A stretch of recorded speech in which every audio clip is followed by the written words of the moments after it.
When troubleshooting your Zenseio device, you may be asked for more information to help diagnose the issue.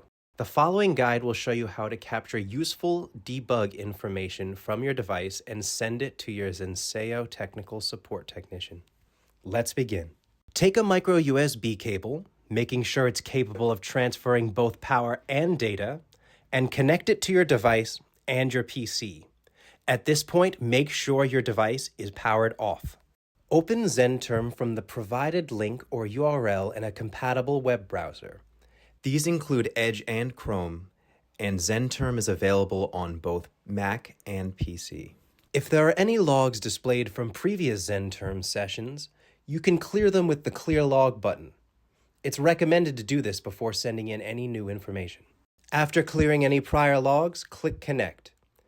You should see an option labeled CP210-2N to UART Bridge Controller.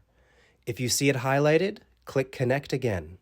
Note that if you don't see any of these serial ports listed, you likely need to update your driver. In order to do so, please refer to the separate driver update guide.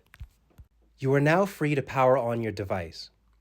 Wait for the device to boot up, which may take a few minutes, and then the capture process will occur automatically. You should see the LEDs on your device blinking and debug information printing on the screen. Be sure to wait until this process finishes entirely, after which you'll see the LEDs turn off and no more text will be added to the screen. Once you're sure your ZenTerm capture is completed, you can click the Copy Log button to copy all information captured. You can then paste this information into an email or support ticket in Zenseio's support portal. You are now free to safely power off and disconnect your device.